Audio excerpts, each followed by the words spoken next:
L'Organisation des Nations Naciones Unies Unidas para la Educación, Science, Anxiety, Cultura.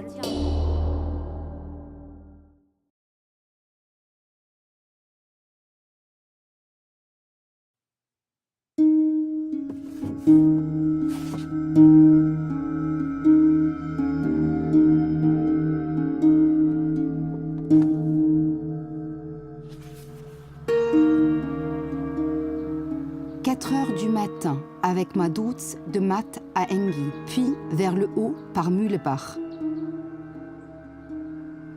Ardoise grise et grès, en couches superposées. Ce sont les mots qu'Arnold Escher note dans son journal en août 1840. Escher visite inlassablement les Alpes pour tenter de comprendre comment elles se sont formées. Des années plus tôt, son père avait découvert que des roches plus anciennes se trouvaient au-dessus de roches plus récentes.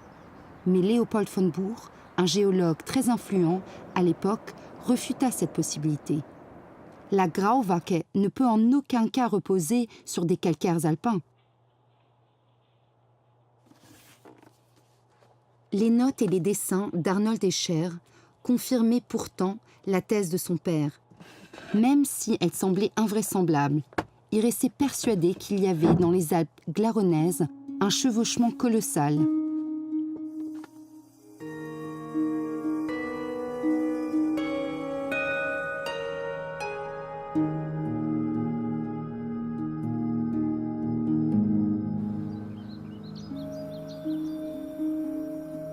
Sur le côté est du Murgtal, on voit nettement le calcaire à bélémite.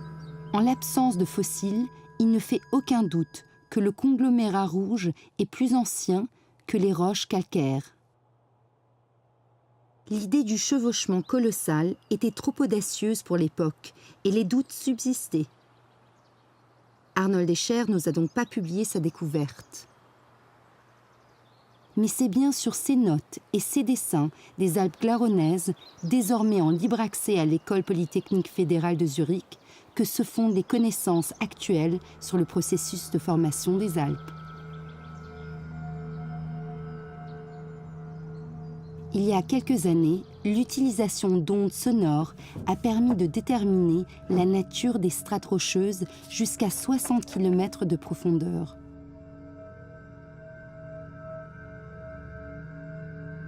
Les chercheurs poursuivent le travail initié il y a 200 ans. Ce faisant, ils contribuent à écrire un nouveau chapitre de l'histoire des Alpes.